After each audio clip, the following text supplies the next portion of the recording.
इस खाने को जिंदगी में सिर्फ एक बार खाया जा सकता है, लेकिन जब टेबल पर प्लेट रखी गई वो पूरी तरह से खाली थी। सब अमीर लोग हैरान थे कि आखिर ये क्या मजाक है। तभी हेड शेफ ने कहा, अब मिलिए इस डिश के क्रिएटर से। अगले ही पल जो नजारा सामने आया उसने सबकी रूह कंपा दी। असल में इस डिश के लिए जो सामग्री इस्तेमाल हुई थी वो खुद शेफ का शरीर था। शेफ्स ने उसके शरीर के हिस्सों को पकाकर खूबसूरत सी रिब्स बना दी थी। लेकिन सवाल ये था, अब खाए कौन? एक मेहमान डर के मारे भागने की कोशिश करता है, लेकिन गेट पर सिक्योरिटी ने उसे पकड़ लिया और सबके सामने उसकी एक उंगली काट दी ताकि कोई और नियम तोड़ने की हिम्मत न करे। सब स्तब्ध थे। तभी शेफ ने कहा, आज रात की डिश के असली इंग्रेडिएंट्स तुम लोग हो। अब एक रईस लड़का गिड़गिड़ाने लगा, मेरी सारी दौलत ले लो, बस मुझे छोड़ दो। लेकिन शेफ को पैसों से कोई मतलब नहीं था। उसने एक गेम का प्रस्ताव दिया, तुम सबको मिलते हैं 5 मिनट, अगर कोई बच निकला तो वो जिंदा रहेगा। खबर सुनते ही सारे अमीर असली चेहरे दिखाते हुए जंगल की तरफ दौड़ पड़े, अपनी बीवियों तक को पीछे छोड़ दिया। लेकिन शेफ के आदमी कोई आम शिकारी नहीं थे, सब प्रोफेशनल हंटर्स थे। 3 मिनट के अंदर ही सब रईस जिंदा पकड़ लिए गए। जैसे ही शेफ उन्हें काटने की तैयारी करता है, उसका ध्यान एक लड़की पर जाता है जो लिस्ट में थी ही नहीं। उसने सामने बैठे आदमी से पूछा, ये कौन है? वो आदमी बोला, मुझे पता था कि सब मारे जाएंगे, इसलिए इसे जानबूझकर लाया ताकि खाना पूरा हो सके। अन्ना ये सुनकर आग बबूला हो गए और शेफ को भी गुस्सा आ गया क्योंकि उसे धोखेबाज मर्दों से नफरत थी। उसने उस आदमी को बुलाया, आओ साथ में कुछ बनाते हैं। लेकिन वो खाना बनाना नहीं था, उसे ही इंग्रेडिएंट्स में बदल देना असली मकसद था। अन्ना की आंखों में आंसू देखकर शेफ ने उसे एक मौका दिया, गोदाम से एक बड़ा ड्रम ले आओ। अन्ना वहाँ से निकली, लेकिन बेवकूफ नहीं थी। वो पहले शेफ के कमरे में गई और वहाँ से रेडियो पर पुलिस को कॉल किया, फिर हाथ में ड्रम लिए वापस पहुंची। कुछ ही देर में समुद्र से एक बड़ा जहाज आता दिखा। सारे अमीर सोचने लगे बच गए। अन्ना के चेहरे पर भी उम्मीद चमकी, लेकिन तभी शेफ बोला, सभी के चेहरे से खून साफ करो और अगर किसी ने मुंह खोला तो सीधे किचन में जाएगा। थोड़ी देर बाद एक मरीन पुलिस वाला अंदर आया। सबको सामान्य खाना खाते देख वो कुछ नहीं समझ पाया, लेकिन जैसे ही उसने वहाँ मौजूद एक सेलिब्रिटी को देखा, ऑटोग्राफ मांग लिया। सेलिब्रिटी ने चुपचाप एक मैसेज लिखा, प्लीज बचाओ। पुलिस वाले ने तुरंत बंदूक निकाली। पूरे रेस्तरां में अफरा तफरी मच गई। सबने शेफ की असलियत उजागर कर दी, लेकिन तभी पुलिस वाले ने बंदूक अन्ना की ओर मोड़ी और टेबल पर रखा एक मोमबत्ती जला। पता चला ये सब कुछ शेफ का एक टेस्ट था। मरीन पुलिस भी उसी का आदमी था और क्योंकि कोई इस इम्तिहान में पास नहीं हो सका, शेफ ने फैसला कर लिया, अब कोई रहम नहीं होगा। जैसे ही इस आदमी ने एक्सरे वाले चश्मे पहने, सामने वाले आदमी की जैकेट के नीचे छुपी बंदूक साफ नजर आने लगी। उसकी नजर जैसे ही उस आदमी से मिली, वो फौरन मुड़कर तेजी से चलने लगा। फिर उसने पास खड़ी खूबसूरत औरतों की तरफ देखा और ये देखकर चौंक गया कि उन सब के पास भी हथियार थे। उसे यकीन हो गया कि ये कसीनो कोई आम जगह नहीं थी। वो शक से बचने के लिए सामान्य बनने की एक्टिंग करता रहा और यूं ही कसीनो में घूमता रहा। हालांकि एक्सरे चश्मे से इतनी सारी हसीनाओं को देखना फिर भी मजेदार था। फिर वो बार के पास गया और धीरे धीरे चारों ओर का जायजा लेने लगा। तभी उसकी नजर पड़ी, वहाँ मौजूद लगभग हर इंसान के पास कोई न कोई हथियार था। यहाँ तक कि कसीनो के सिक्योरिटी गार्ड्स भी पूरी तरह से लैस थे। अब उसे लगा कि नॉर्मल बनने का नाटक ज्यादा देर नहीं चलेगा। वो सीधा एक गार्ड के पास गया और कहा, मुझे मालिक से मिलना है। गार्ड ने तुरंत मना कर दिया, मगर वो बस मुस्कुराया, बारटेंडर से एक ड्रिंक ऑन ऑर्डर की और आराम से अपने एक्सरे चश्मे उतार दिए। जैसे ही गार्ड्स को उसकी असली पहचान का अंदाजा हुआ, सब हाई अलर्ट में आ गए। तभी एक गार्ड आगे बढ़ा उसे डराने की, लेकिन वो पल भर में उसे नीचे गिराकर उसकी बंदूक अपने हाथ में ले चुका था। अब सोचो, अगर ऐसे एक्सरे चश्मे असल में होते तो तुम इन्हें खरीदने के लिए कितने पैसे देने को तैयार होते।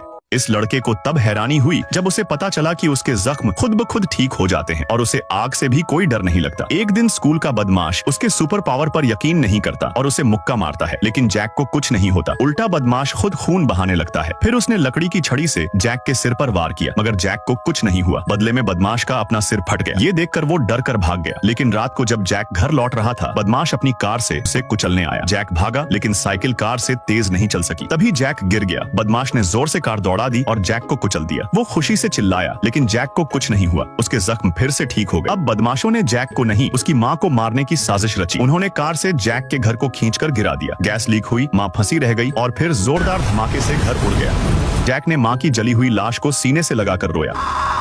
अगले दिन अंतिम संस्कार पर उसने माँ की तस्वीर देखकर बदला लेने की कसम खाई। उसी दिन बदमाश नदी में तैरने आए। जैक चुपचाप उनके पीछे पहुंचा। एक बदमाश की शर्ट फाड़कर खा गया, फिर उसी शर्ट से खुद का गला घोंटने लगा। पानी में तैरता बदमाश अचानक सांस नहीं ले सका, जैसे कोई उसका गला घोंट रहा हो। जैक का चेहरा लाल पड़ गया, लेकिन उसने खुद को नहीं रोका। जब तक दोस्तों ने पानी से निकाला, वो मर चुका था। जैक की शक्ति यही थी, जो वो खुद के साथ करता वही दूसरों के साथ होता। उसी ताकत से उसने बाकी बदमाशों से भी बदला लिया। केमिस्ट्री क्लास में उसने एक और बदमाश की टोपी उतारी। वो गुस्से में आया और जैक पर तेजाब फेंका, लेकिन जैक को कुछ नहीं हुआ। उल्टा बदमाश का चेहरा पिघल गया। अब आखिरी बदमाश डर गया, मगर जैक नहीं रुका। वो चुपचाप उसकी कार में घुसा, उसके मोजे चुराए, खा गया और फिर अपने पैर में ड्रिल मशीन घुसा दी। वो बदमाश वहीं गिर पड़ा, तड़पता रहा। तभी उसके पिता आए और जैक पर बंदूक तान दी, गोली चलाई, लेकिन जैक को कुछ नहीं हुआ।